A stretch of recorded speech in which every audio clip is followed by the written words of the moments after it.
Welcome to మహా special debate. రాజధాని లేని రాష్ట్రంలో ప్రస్తుతం సంచలనం సృష్టిస్తోంది రాజధాని ఫైల్స్. అసలు రాజధాని లేని రాష్ట్రంలో రాజధాని ఫైల్స్ సంచలనం సృష్టించడానికి కారణం ఏంటి? అందులో ఎక్కడ నేరుగా ఆ పాత్రలు లేని ఈ సినిమాకి సంబంధించి రాజధాని రైతుల ఉద్యమాన్ని ఆధారంగా చేసుకొని తీసిన ఈ సినిమాకి సంబంధించి ఎందుకు తాడేపల్లి ప్యాలెస్ కంగారు పడుతోంది, న్యాయస్థానాల్ని ఆశ్రయిస్తోంది, అసలు ఎందుకు ఈ సినిమా ప్రస్తుతం ఇంత సంచలనంగా మారుతోంది?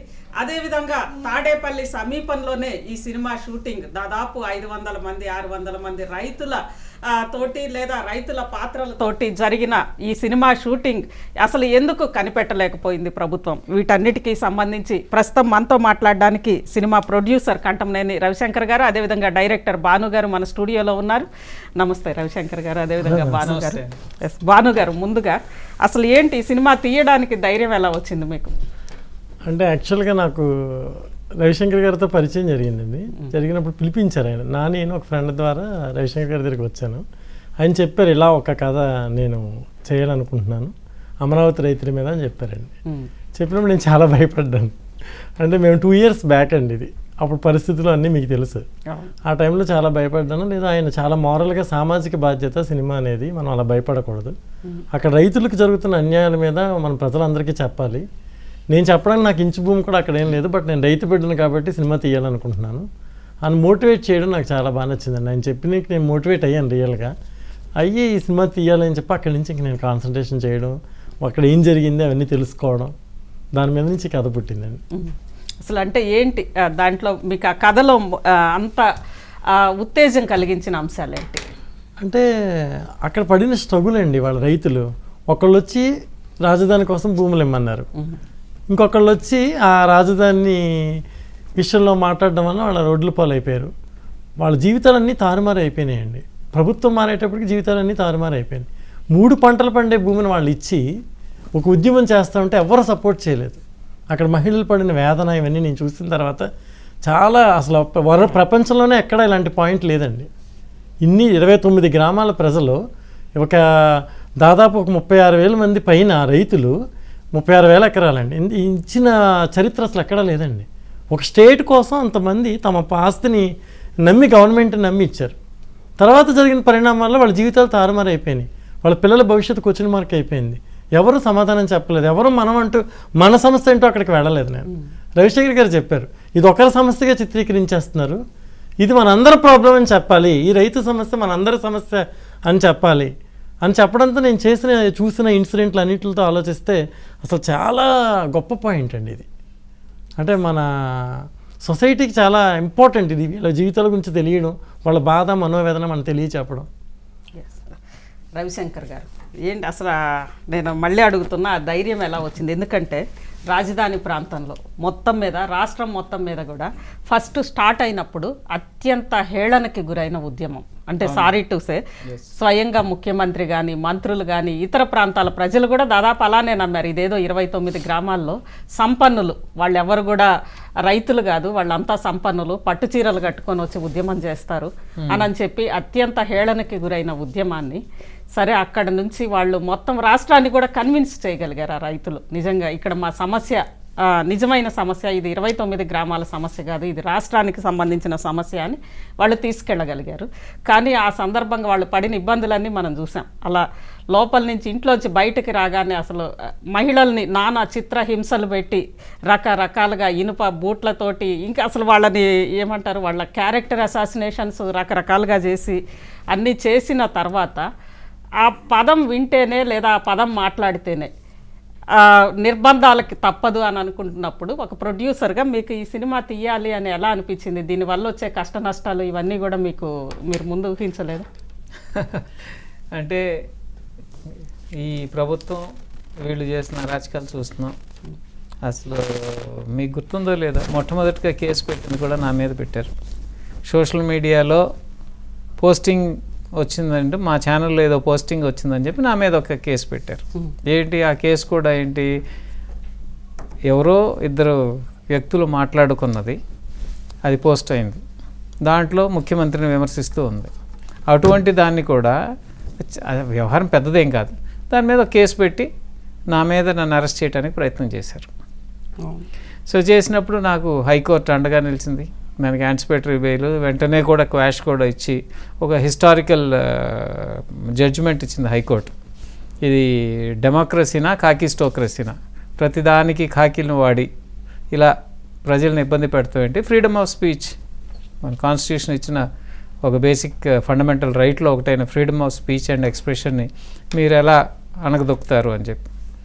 ఇప్పుడు ఏదన్నా ఒక కేసులు, అదే ఫస్ట్ కేసు నా మీద, ఒకసారి కేసు అనుభవించి నాకు తెలుస్తుంది కదా దాంట్లో ఏముంది, ఆ భయం అప్పుడే పోయింది.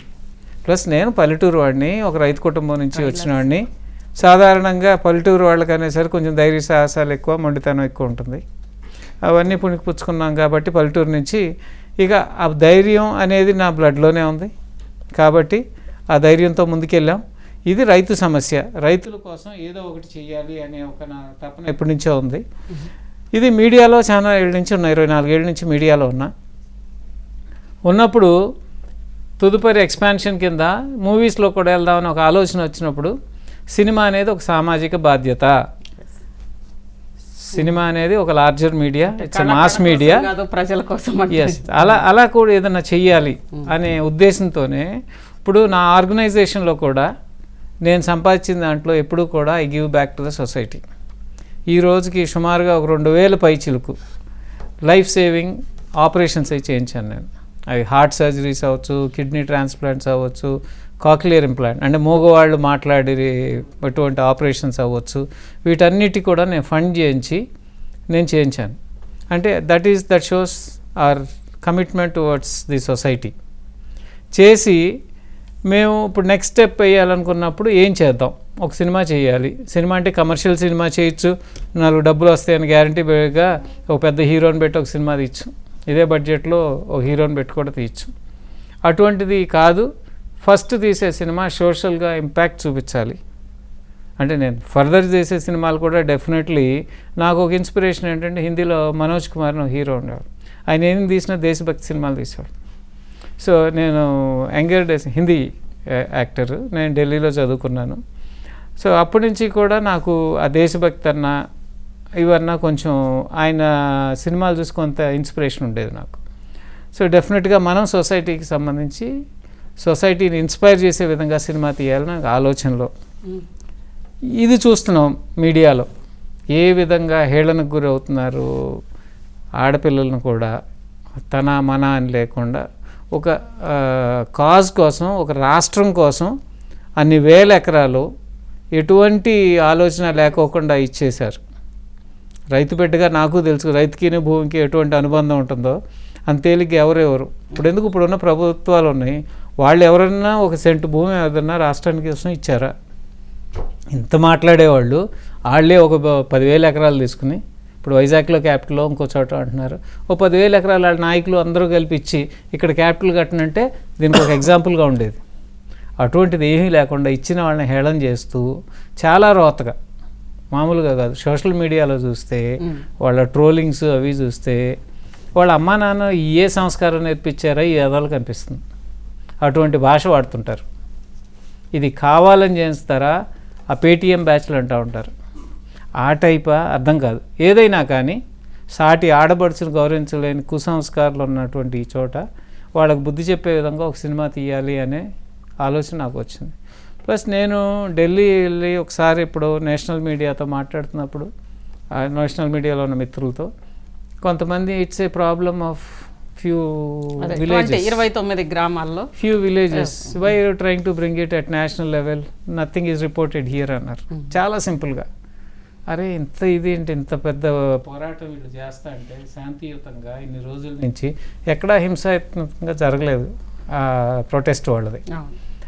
ఇంత చేస్తున్నప్పుడు అసలు నేషనల్ మీడియా దృష్టిలోకి ఎందుకు వెళ్ళట్లేదు? యూజువల్గా నార్త్ సౌత్ డివైడ్లో సౌత్లో జరిగేవేవి నార్త్లో రిఫ్లెక్ట్ అవ్వవు. ఇదే వెస్ట్ బెంగాల్లో నందిగ్రామ్లో జరిగిన చిన్న ఒక గ్రామంలో జరిగినటువంటి ఇన్సిడెంట్ నేషనల్ లెవెల్లో ఒక సిపిఎం ప్రభుత్వాన్ని, ఎన్ని డెకేడ్స్ నుంచి ఉన్న ప్రభుత్వాన్ని కూల్చేసి మమతా బెనర్జీ పైకి వచ్చింది. ఒక టాటాస్ అంటే I have lot of respect because I worked in TCS, Tata consultancy services. వాళ్ళు ఎంత ఎథికల్గా పనిచేస్తారో తెలుసు. అటువంటి వాళ్ళకి అంత ఇబ్బంది వచ్చింది ల్యాండ్ ఎక్విజిషన్కి. అటువంటిది ఇక్కడ ఏమీ లేకుండా చాలా ప్రశాంతంగా ఇచ్చేసి దేశ ప్రధాని సాక్షిగా దీని శంకుస్థాపన జరిగితే దాన్ని అసలు డెవలప్ చేయటం మాట పక్కన పెట్టి ఇచ్చిన వాళ్ళని హేళన చేయటం అనేది చాలా బూతు, తప్పుకూడదు కదా, అది బూతు. అది ఇక ఆ పాలకులను ఏమనాలో ఆ సహచరులను ఏమనాలో అర్థం కాకుండా ఉంది. అదే ఇన్స్పైర్ చేస్తున్నాను. భాను గారు, అంటే మొత్తం ఈ రాజధాని సినిమాకి సంబంధించి రాజధాని ఉద్యమం మనం చూసాము. ఎక్కడ వరకు ఫస్ట్ 29 గ్రామాల దగ్గర నుంచి, ఆ తర్వాత బెజవాడ కనకదుర్గమ్మ దగ్గరికి వాళ్ళు వెళ్ళాలి అని అనుకున్నప్పుడు మొత్తం వాళ్ళు ఒక ఏమంటారు పొంగలి తీసుకొని వెళ్ళాలి అని అనుకున్నప్పుడు ఆ రోజు జరిగిన బోనం ఎత్తి వెళ్ళేటప్పుడు ఆ రోజు జరిగిన అవమానాలు చూసాం. నిజంగా దేవుడి దగ్గరికి వెళ్ళేటప్పుడు వాళ్ళ చీరలు లాగడము, ఇవన్నీ అక్కడి నుంచి న్యాయస్థానం నుంచి దేవస్థానం వరకు జరిగిన ఉద్యమాల మొత్తంలో మిమ్మల్ని బాగా కదిలించిన సంఘటనలు ఏంటి? చాలా సంఘటనలు అండి. అంటే నేను కథ రాసినప్పుడు వాళ్ళతో మాట్లాడి డిస్కస్ చేసిన ఇన్సిడెంట్ల కన్నా నేను అక్కడికి వెళ్ళి ప్రాక్టికల్గా వాళ్ళు యాక్ట్ చేశారు. ఆ ఫార్మర్సే, ఒరిజినల్ ఫార్మర్సే వచ్చి సినిమాలో యాక్ట్ చేశారు. మీరు చూస్తున్న విజువల్స్లో ఎక్కడా కూడా ఒక ఆర్టిస్ట్ కూడా లేరు. ఆ ఫార్మర్స్లో ఎవరైతే భూములు డొనేట్ చేశారో వాళ్ళే వచ్చి యాక్ట్ చేశారు. అది చాలా గొప్ప విషయం అండి. అది ఎక్కడ జరగలే ఇప్పటి వరకు. వాళ్ళే వచ్చి యాక్ట్ చేశారు. వాళ్ళు చెప్తున్న ఒక్కొక్క ఇన్సిడెంట్ వస్తే మనం తీసిన సినిమా చాలా తక్కువ అండి. అలాంటి అవమానాలు పొందారు వాళ్ళు.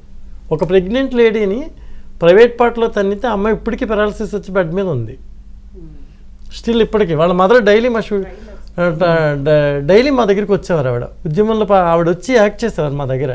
అంటే మేము ఆ సినిమాలో ఆవిడని ఒక మహిళా రైతుగా వాడాం. అంటే మీకు చెప్పే ఇన్సిడెంట్ ఏంటి, ఇలాంటి కోకొల్లలండి. అవి సెన్సార్ ప్రాబ్లమ్స్ ఉంటాయి. మన కొన్ని ఇన్సిడెంట్ని మహిళల్ని అరాచకం చేయడం ఇలాంటివి మన సెన్సార్ రూల్స్ ప్రకారం చూపించకూడదు. కాబట్టి మేము కొన్ని ఇన్సిడెంట్లు వదిలేసామండి. చాలా క్రూయల్ ఇన్సిడెంట్స్ జరిగినాయి. కానీ మేము తీసుకున్న ఇన్సిడెంట్లో ఏంటంటే సినిమాటిక్గా, ఫిక్షనల్గా కొన్ని మేము సినిమాటిక్గా జనానికి చేరవేసేలా చెప్పే ప్రయత్నంలో కొన్ని రూల్స్ని పాటించడం వల్ల అరాచకం తగ్గించామండి మేము. రియల్గా తీయాలి అంటే అసలు చాలా దారుణాలు ఉన్నాయండి అక్కడ. చాలా ఇన్సిడెంట్లు, ఒకటి కాదండి. మీరు ఒక్కొక్క మహిళా రైతుతో మాట్లాడుతూ ఉంటే మీరు అసలు కన్నీటి పర్యంతం అవుతారు. అంత ఎమోషనల్గా ఫీల్ అవుతారు వాళ్ళు. కదిపితే బాధ వస్తుందండి వాళ్ళు. మనం ఎవరిని కదిపినా సరే మీకు బాధ వస్తుందండి. దాన్ని ఒక ప్రాంతానికి పరిమితం చేసేసారు. ఆ ప్రాంతానికి ఏం సంబంధం ఉందండి? వాళ్ళు వచ్చి అడిగారు, ఇచ్చారు. ఇంకో ప్రాంతంలో అడుగుంటే ఇంకో ప్రాంత ప్రజలు ఇచ్చుండేవారేమో. ఎవరికి నష్టం జరిగినా కూడా పోరాడాలి కదండి ఒక మనిషిగా. మనం ఒక ప్రొడ్యూసర్గా ఎవరు ఇలాంటి సినిమాలు తీయడానికి ముందుకు రారు. ఎందుకంటే ఆ సినిమాకి ఫైనాన్షియల్ స్టేటస్ ఏంటి, ఎంత అమౌంట్ వస్తుంది, బేరీజ్ వేసుకున్న తర్వాత ఒక నిర్మాత సినిమా తీయడానికి వస్తారు. ఇలా సోషల్ కాజ్ కోసం, ఒక రైతుల కోసం, ఫార్మర్స్ కోసం మనం సినిమా తీద్దామని ఫైట్ చేయడానికి ఎవరు ముందుకు రారండి. అలాంటి వాళ్ళు వచ్చినప్పుడు మనం వెనకాల మినిమంగా అన్నా నిలబడి సినిమా చేయాలి కదా అని నాకు అనిపించింది. అందుకే నేను ధైర్యంగా చేస్తాను. రవిశంకర్ గారు, అమరావతి అన్న పదమే ఒక నిషేధిత పదం అని అక్కడ అనుకున్నప్పుడు, అదేవిధంగా మనం ఇంతకుముందు అనుకున్నాం 29 ప్రాంతాల్లో, అది కూడా సంపన్న కుటుంబాలకి సంబంధించిన, కేవలం 29 గ్రామాల్లో సంపన్న కుటుంబాలకి సంబంధించి వ్యవసాయం చెయ్యని, అక్కడ ఉండని కొద్ది మంది కోసం ఈ ఉద్యమం అనేది చివరికి రాష్ట్రం అంతా వ్యాపించింది. మరి అసలు ఆ 29 గ్రామాల ఆ ఉద్యమాన్ని రాష్ట్రం అంతా రిసీవ్ చేసుకుంటుందని మీరు ఎలా అనుకున్నారు? దాంతోపాటు ఆ పదమే నిషేధితం అయినప్పుడు ఇన్ని రోజుల నుంచి అసలు షూటింగ్ ఇవన్నీ కూడా ఎలా జరిపారు? అక్కడ ఒక 10 మంది రైతులు జస్ట్ టెంట్ వేసుకొని ఉద్యమం చేయడానికే రోజు పోలీసులు వచ్చి తన్నడాలు, ఇళ్లలో జొరబడి తన్నడాలు ఇవన్నీ జరుగుతూ ఉన్న చోట మీరు ఆ తాడేపల్లి ప్యాలెస్ పక్కనే దగ్గరలో ఇంత మందిని పెట్టుకొని ఎలా షూటింగ్ చేశారు? ఈ షూటింగ్కి ఫస్ట్ మా మోపిదేవి సుబ్రహ్మణ్యేశ్వర ఆలయంలో కొబ్బరికాయ కొట్టి స్టార్ట్ చేసాం. ఆ రోజు నుంచి ఈ రోజు వరకు మాకు ఎటువంటి అడ్డంకులు రాలేదు.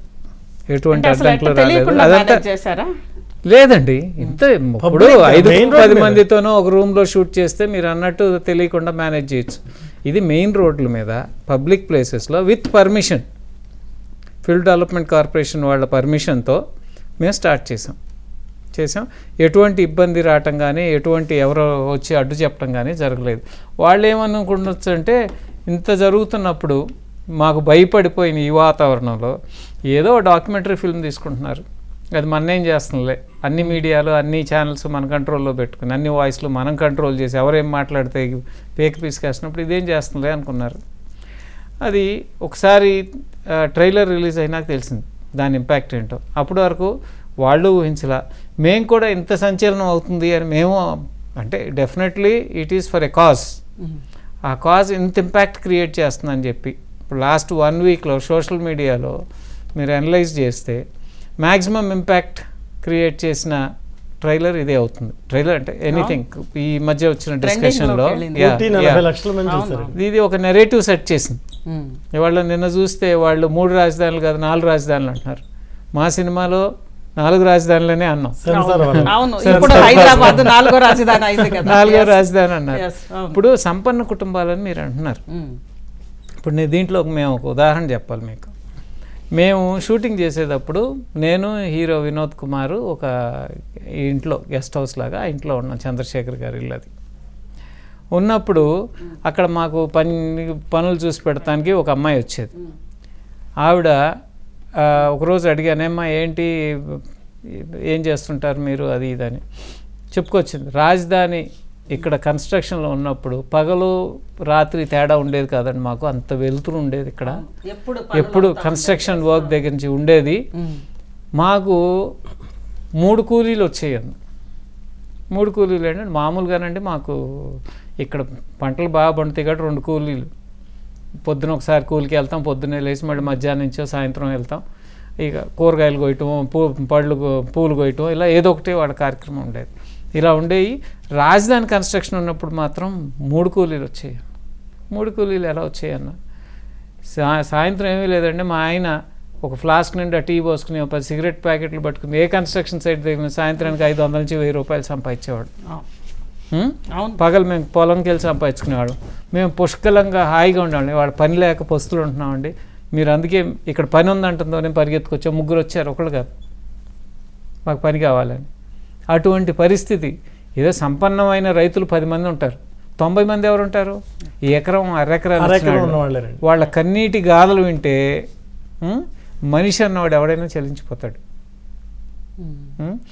పెళ్ళి అవ్వాల్సిన పిల్లలకి పెళ్ళిళ్ళు ఆగిపోవటం, చదువుకునే పిల్లలకి ఫీజులు కట్టుకోలేని పరిస్థితుల్లో మధ్యలో ఆగిపోవటం, ఇలాంటి ఎన్నో కథలు, మామూలు కథలు కాదు.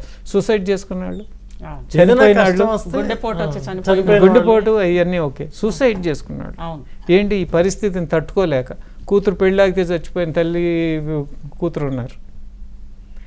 ఇవన్నీ కూడా డెఫినెట్గా చెయ్యాలి. ఇవి నేను ఎప్పుడు రాజధానిలో నాకు ఇంచు భూమి కూడా లేదండి. నేను ఎప్పుడు రాజధాని గ్రామాలు కూడా వెళ్ళా, నాకు తెలియదు.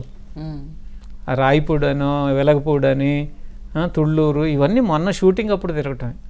అసలు నా జీవితంలో నేను ఎప్పుడన్నా అటువైపు వెళ్తానని కూడా అనుకోలేదు. ఆ గ్రామాలు తిరిగినప్పుడు బాధ వేసింది చూసినప్పుడు. తుప్పలతో నిండిపోయి తుమ్మకంప అంతా పచ్చగా కళకళలాడే భూములు ఇలా అయిపోయినాయి. అంటే ఇప్పుడు చాలామంది నేను చూసాను సోషల్ మీడియాలో కామెంట్లు, అవి 3 పంటలు పండే భూమిని రాజధానికి ఎందుకు తీసుకున్నారు, బీడులు తీసుకోవచ్చు కదా ఇలాంటివి. అవన్నీ పాలకుల నిర్ణయం. కానీ రాష్ట్రం నడిబొడ్డున ఉంది, నలుగురికి ఉపయోగపడుతుంది అనే ఉద్దేశంతో అప్పుడు తీసుకున్న నిర్ణయం. రైతులు స్వచ్ఛందంగా ఇచ్చారు, ఎవరు లాక్కోలే. అక్కడ ఒక అపవాదం ఏంటంటే రైతుల దగ్గర నుంచి లాక్కున్నారు, అన్న మెడ మీద కత్తి పెట్టుకున్నారా, ముందు రాంచ్ చేసుకున్నారన్నారు, ఇన్సైడ్ ట్రేడింగ్ అన్నారు, తెలుగుదేశం వాళ్ళందరూ ముందు కొనేసుకున్నారు రైతుల దగ్గర నుంచి భూములని. ఎక్కడ ఇప్పుడు ప్రభుత్వం వాళ్ళ చేతిలో ఉంది, వాళ్ళు దాని మీద ఎంక్వైరీలు అన్నారు, ఇవన్నారు అన్నీ అయిపోయినాయి. లేని ఇన్నర్ రింగ్ రోడ్ కేసులు ఇట్లాంటివి ఉన్నాయి. కానీ ఇన్సైడ్ ట్రేడింగ్ మీద కేసు ఏమైంది, ముందే భయపెట్టి రాంచుకున్న కేసులు ఏమైనాయి, ఇవన్నీ ఉండాలిగా. మరి లేనిది అపవాదాలు సృష్టించడం తప్పితే ఇక్కడ ఉన్నది లేనని చెప్పి ప్రజలు నమ్మి చేయటమే. రైట్. భాను గారు, మీరు మాట్లాడే ముందు ఒకసారి ట్రైలర్ చూద్దాం. ఓకే. పీసీఆర్ ఒకసారి ట్రైలర్ ప్లే చేయండి. మన పంటకి నీరెంత అవసరమో రాష్ట్రానికి రాజధాని అంతే అవసరం. 4 ప్రాంతాల ప్రజలు అభివృద్ధి చెందాలనేది మా ప్రభుత్వ ధ్యేయం. ఆ ముఖ్యమంత్రి మన పరాయాలు చేసి పరదాలు కట్టుకొని తిరుగుతున్నాడయ్యా. అదే మన కంట పడితే కడిగి పారేస్తామయ్యా. మీ మగనాగుడులో తగ డబ్బు వచ్చేస్తాను భూములు ఇచ్చారు. ఇప్పుడు మీరేమో ఆలోచన ఇచ్చినా పర్లేదు, మా డబ్బు మాకు కావాలంట. ఏం పెళ్ళాలే మీరు. కష్టపడమని చెప్తే ఎవడైనా మనల్ని ఇష్టపడతాడా? వాడికి సుఖాన్ని నేర్పి పడుకోబెట్టాలి.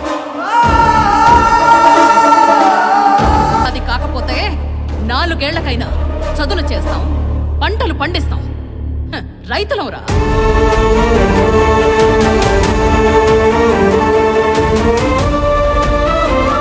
140 కోట్ల జనాభా ఉన్న మన దేశానికి ఒక రాజధాని, 6 కోట్ల మంది ప్రజలున్న రాష్ట్రానికి 4 రాజధానుల. ఇది రాజ్యాంగబద్ధమా, వ్యక్తిగత ద్వేషమా? చూసుకొని చెప్పే నీ అమ్మ మొగుడు వచ్చి చెప్తాను నీకు సమాధానం. టచ్ చేసేటందుకు టచ్ మీ నాట్ ఎందుకు, గుడివాడ కెసినోలో టచ్కో టచ్కో. మనం ఒక పాదయాత్ర చేయబోతున్నాం. న్యాయస్థానం నుంచి దేవస్థానం వరకు మహాపాదయాత్ర.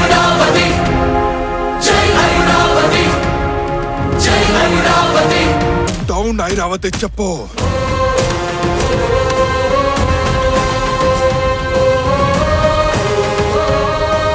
ప్రజలెప్పుడు మన దగ్గర చెయ్యి చాచి అడుక్కునే పరిస్థితుల్లో సమస్యకి పరిష్కారం దొరికేంత వరకు నీరు ముంచినా, నిప్పు కాల్చినా, పృథ్వీ పూడ్చినా ఇలాగే నిలబడతాం.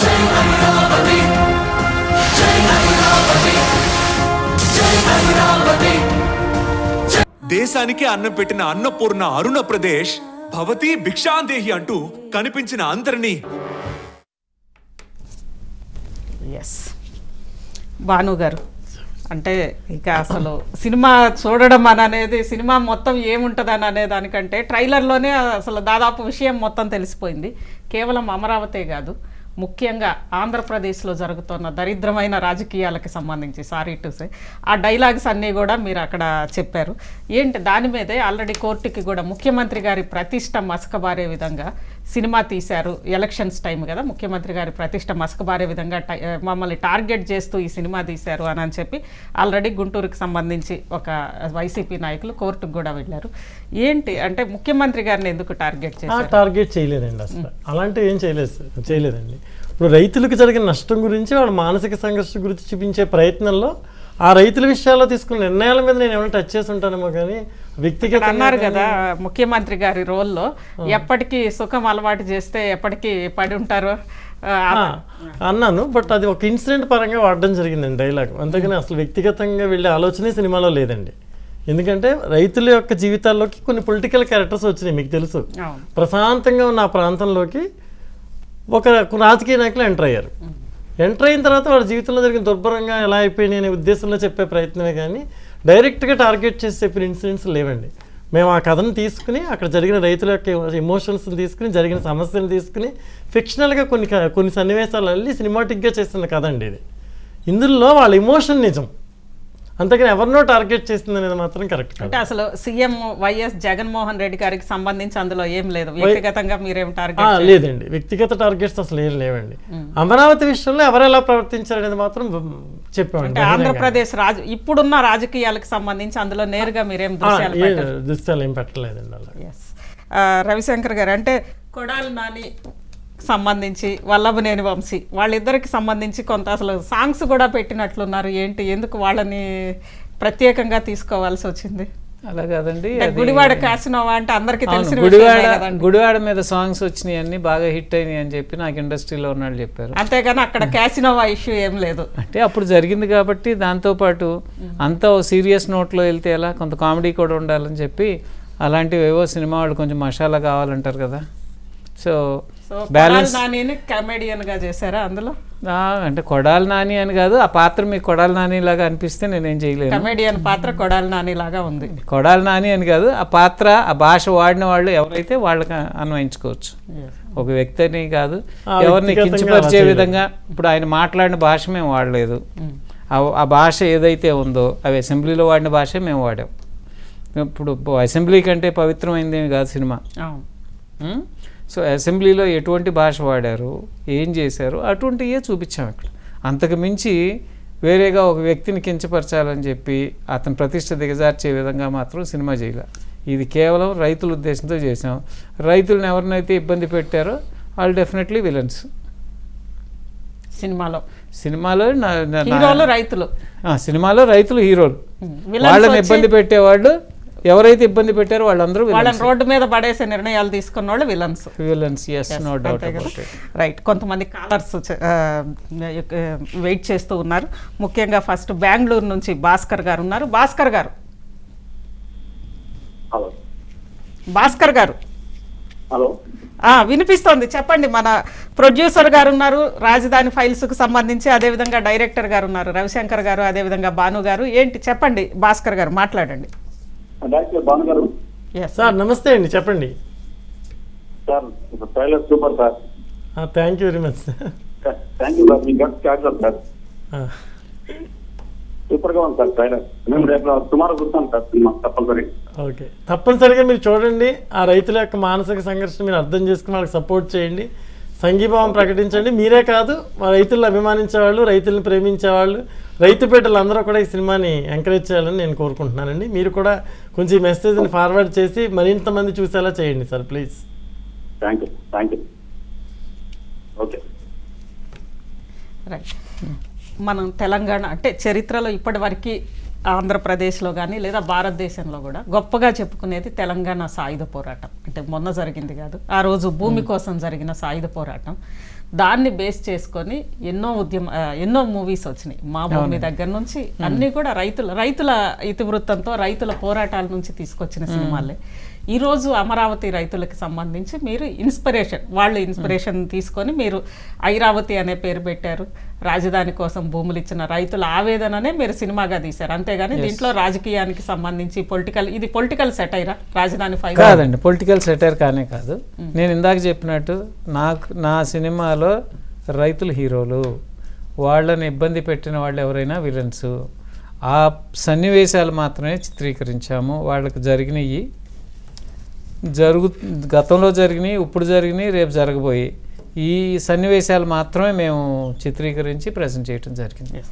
రాజధాని ఫైల్స్లో సరే జరుగుతున్న యాజ్ టీజ్గా ఉండకూడదు అని అనుకున్నారు కాబట్టి మీరు 3 రాజధానుల బదులుగా 4 రాజధానులు అనేది మీరు తీసుకొచ్చారు. సరిగ్గా నిన్నటి నుంచే మీ ట్రైలర్ రిలీజ్ అయింది, రేపు మూవీ రిలీజ్ కాబోతోంది.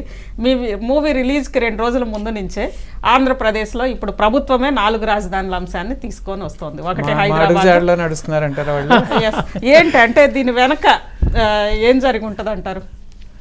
అంటే మేము ఊహిస్తున్నదే రైతుల గురించి మేము ఊహించి తీసింది నిజం అవుతుంది అనిపిస్తుందండి. మేము కొంత సినిమా చూస్తే మీకు తెలుస్తుంది ఇప్పుడు వరకు జరిగింది ఏంటి, రేపు జరగబోయేది ఏంటి కూడా చూపించాం. అంటే రాజకీయాలకు ఆపాదించొద్దు అని నేను మొన్న ప్రెస్ మీట్లో రిక్వెస్ట్ చేశాను మేడం.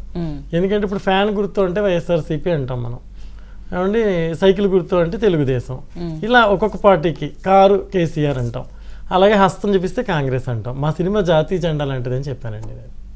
జాతీయ జెండాకి అందరికీ ప్రతి పౌరుడికి హక్కు ఉంటుంది దాని మీద. ఈ సినిమా కూడా అలాంటిదండి. దీనికి రాజకీయాలు అసలు ఆపాదించడం కరెక్ట్ కాదండి. తీసిందే రాజకీయాలు, ఎందుకంటే అది ఆ రోజు రాజకీయ నిర్ణయమే. 3 రాజధానులు అనేది అమరావతి నుంచి రాజధాని తరలింపు అనలేదు, 3 రాజధానులు అనేది రాజకీయ నిర్ణయమే. సరే, రాజకీయంగా కక్షలతో తీసుకున్న నిర్ణయమా అనేది అది సెకండరీ, రాజకీయ నిర్ణయమే. మీరు చూపిస్తున్న పాత్రలన్నీ కూడా ఇప్పుడు సజీవంగా మన ముందున్న పాత్రలే. రైతుల దగ్గర నుంచి, ముఖ్యమంత్రి దగ్గర నుంచి, ఈవెన్ ఆ క్యాసినోవా కింగ్ అని మీరు పెట్టుకున్న పాత్రల దగ్గర నుంచి శాసనసభలో జరిగిన డిబేట్స్ కూడా దాదాపు మీ సినిమాలో యాజ్ టీజ్ గా అలానే ఉన్నాయి. మరి ఇవన్నీ యాజ్ టీజ్ గా తీసిన తర్వాత అది పొలిటికల్ సెటైరా, పొలిటికల్ సినిమా అయితే ఇంకా అద్భుతంగా తీయొచ్చండి. వాళ్ళ విలనిజమ్స్, వారి క్యారెక్టరైజేషన్స్, జరుగుతున్న అన్యాయాలు, అక్రమాలు ఇంకా చాలా అద్భుతంగా తీయొచ్చు ఎవరివైనా. అది ఇదేం లేదండి, పొలిటికల్గా తీయాలనుకున్నప్పుడు మేము అలా చేయలేదండి. మేము తీయాలనుకున్నది రైతుల సమస్యలోకి వచ్చిన పొలిటికల్ ఇన్సిడెంట్లను తీద్దాం అనుకున్నాం. అంటే రైతుల యొక్క జీవన చిత్రం ఇది. వాళ్ళంతా ప్రశాంతంగా ఉన్న జీవితాలు ఏ రేంజ్కి పడిపోయినాయి అని చెప్పే ప్రయత్నంలో చేసింది. కానీ పొలిటికల్ అంటే మరి ఓవరాల్గా పొలిటికల్గా వాళ్ళు చేసినవన్నీ చెప్పాలి మేడం. అందుకనే నేను పొలిటికల్ సినిమా కాదు అన్న, ఫార్మర్స్ ఫిల్మ్ అని చెప్పబోతున్నాను మేడం. అది ఇప్పుడు మేము చెప్పినట్టు బేస్ లైన్ ఈజ్ ఫార్మర్స్ వాళ్ళ జీవితంలోకి పొలిటీషియన్స్ ఎంటర్ అయినాక, ఓకే, అంతకుముందు ఉన్న వాళ్ళు కానీ ఇప్పుడు వాళ్ళు కానీ ఎవరైనా ఎంటర్ అయినాక వాళ్ళ జీవితంలో ఏ విధమైన మార్పులు వచ్చినాయి దాని మీదే సినిమా అండి. అంతకు మించి తీయాలనుకుంటే 100 రకాలుగా తీయచ్చు. ఓకే, ఇప్పుడు ఆయన తండ్రి చనిపోయిన దగ్గర నుంచి తీయచ్చు, కోడికత్తి తీయచ్చు, ఇవన్నీ తీయచ్చు. ఇప్పుడు వాళ్ళు తీస్తారు కొన్ని సినిమాలు, వాళ్ళు దించుతున్నారు సినిమాలు. దాంట్లో విపక్షం వాళ్ళని హేళనగా చేయటం, వాళ్ళని ఎంత క్రూరంగా చూపించాలో చూపించడం, ఇటువంటివి ఉన్నాయి లేని అన్ని కల్పితాలు చేసి, ఇవి జరిగిన రియల్ ట్రూ ఫ్యాక్ట్స్కి దగ్గరలో దాని వెనక ఉన్నటువంటి కారణాలు ఏంటి వాటిని అన్వేషించి ఆ కారణాలతో ఇప్పుడు కథకి అన్ని రకాలు కావాలి, అన్ని ఫ్లేవర్స్ కావాలి, అవన్నీ కలిపి ఒక కథను తయారు చేశారు. అసలు చివరగా సరే దీనికి ముగింపు ఏంటి అని అనేది మీరు ఎలా ఇచ్చారు? జనరల్గా దీనికి ముగింపు కూడా పొలిటికల్ డెసిషన్సే. ఇప్పుడు మీరు సినిమా ఎప్పుడు చూసినా సరే ఒక హీరో ఉంటాడు, ఒక విలన్ ఉంటాడు. అంతిమంగా సినిమాల్లో ఏమవుతుంది, ఎవరిది విజయం సాధిస్తారు అంతే, సింపుల్. అది ఎలా చూపించాం అనేది మీరు థియేటర్లో చూడాలి. చూసి మీరు చెప్పండి నాకు, మేము అనుకున్నది కరెక్టేనా, మేము ఊహించింది, మేము ప్రొజెక్ట్ చేసింది నిజం అవుతుందా లేదా అని. ఇప్పుడు రాజధాని వాళ్ళ ఉపయోగం ఏంటి అనేవాళ్ళు ఇవాళ హైదరాబాద్లో, ఒకప్పుడు నేను ఈ హైదరాబాద్కి వచ్చింది ఐ థింక్ 86లోనే ఇప్పుడు వచ్చాను. అప్పుడు హైదరాబాద్కి ఇవాళ హైదరాబాద్కి ఎంతమంది బతకటానికి వస్తున్నారు. ఇప్పుడు రాజధాని అంటే 4 బిల్డింగులు కాదు. సో ఒక ఎకో సిస్టమ్ బిల్డ్ అవుతుంది. ఒక ఐటీ వాడు పనిచేస్తుంటే వాడి చుట్టూ మెకానికల్ కావాలి, ఒక షాప్ కీపర్ కావాలి, షాప్లో సేల్స్ మ్యాన్ కావాలి, ఇలా ఇంట్లో పనిచేసేవాళ్ళు కావాలి, అందరూ బతకడానికి అవకాశం ఉంటుంది. ఆ ఎకో సిస్టమ్ గురించి అది లేకోకుండా అసలు రాజధాని ఎందుకు 3 చోట్ల 3 ముక్కలు పెడితే సరిపోతుంది, ఇలాంటివన్నీ పిచ్చి ప్రలాపలు.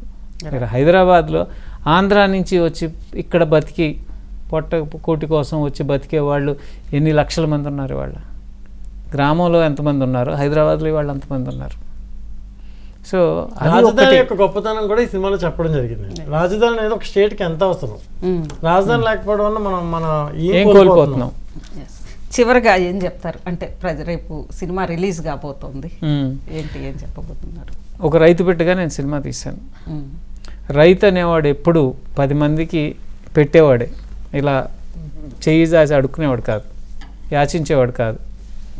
అటువంటి రైతుని ఇబ్బంది పెట్టిన వాళ్ళని ఏ విధంగా ఇబ్బంది పెట్టారో, ఎందుకు, అది సినిమా చూడండి. ఇది ఆ పోరాటంలో చనిపోయిన వాళ్ళకి, పోరాటం చేస్తున్న వాళ్ళకి అంకితం ఇస్తూ మీరందరూ వెళ్ళి వాళ్ళకి సంఘీభావం తెలియజేయాలని చెప్పి ప్రతి ఒక్క తెలుగు వాడిని కోరుతున్నాం. రాష్ట్రంలో అది ఆంధ్ర అవ్వచ్చు, తెలంగాణ అవ్వచ్చు, ఎక్కడైనా అవ్వచ్చు, అందరూ వచ్చి మీరు సంఘీభావం తెలియజేయండి. మీ సంఘీభావం రైతుని ఫ్యూచర్లో ఎవడైనా ఇబ్బంది పెడితే, ఇవాళ చూసాం ఒక సుమారు యూట్యూబ్లోనే 1,40,00,000 మంది చూశారు, వాట్సాప్లో ఫేస్బుక్లో అన్నీ చూసి మొన్న ఒక రిపోర్ట్ జనరేట్ చేస్తే సుమారు ఒక 5 కోట్లు దాని మీద డిస్కషన్ జరిగింది. 5 కోట్ల మంది. ఇంత పెద్ద డిస్కషన్ జరిగి ఇవాళ రాష్ట్ర ప్రభుత్వమే మళ్ళీ రాజధాని అనే ఇష్యూని పైకి తీసుకొచ్చి మళ్ళీ 4 రాజధానులని ఒక రకంగా మళ్ళీ దాని మీద కేసులని అవని ఇవని అంటే వాళ్ళు భయపడుతున్నారు. ఈ ఇష్యూ ఒక నియంత్రణమే ఈ సినిమా భయపెట్టింది అంటే ఎంత ఇన్ఫ్లుయెన్స్ ఉందో చూడండి ఒక మీడియాకి. దాన్ని మీరందరూ కూడా సంఘీభావంగా ముందుకు రండి. మీలో ఉన్న భయాన్ని వదిలేసి, ఎప్పుడు భయపడుతూ ఇంట్లో కూర్చుంటే దుర్మార్గులు రాజ్యం వెళ్తారు. రండి, బయటికి రండి, వచ్చి మీరేంటో రైతులకు సంఘీభావం తెలియజేయమని చెప్పి ప్రతి ఒక్క తెలుగువాడిని కోరుతున్నారు. రైట్, థ్యాంక్ యూ రవిశంకర్ గారు, అదేవిధంగా భాను గారు. మొత్తం మీద రేపే రాజధాని ఫైల్స్ సినిమా రిలీజ్ కానుంది. ఈ నేపథ్యంలో ట్రైలర్లోనే అత్యంత సంచలనంగా అదేవిధంగా వివాదాస్పదంగా 2గా మారిన రాజధాని ఫైల్స్ ఈరోజు రేపు సినిమా రిలీజ్ తర్వాత అది ఎలాంటి ఇంపాక్ట్ చూపిస్తుంది ఆంధ్రప్రదేశ్లో, ఎందుకంటే ఇది 29 గ్రామాల ఉద్యమం రాష్ట్రం అంతా ఎలా స్ప్రెడ్ అయిందో దాన్ని ఇతివృత్తంగా తీసుకొని తీసిన ఈ సినిమా చరిత్రలో నిలిచిపోతుంది. అదేవిధంగా ఈ సినిమాలో ఎలాంటి ముగింపు ఇచ్చారనేదే ఇప్పుడు అందరికీ కూడా ఒక సస్పెన్స్గా మారింది. అదే ముగింపు రేపు రాజధాని రైతులు కూడా అదే ముగింపుని సాధిస్తారా అనేది కూడా అందరూ ఎదురు చూస్తున్నారు. ఇది మహా న్యూస్ స్పెషల్ ఇంటర్వ్యూ రాజధాని ఫైల్స్ మీద. Stay tune to us.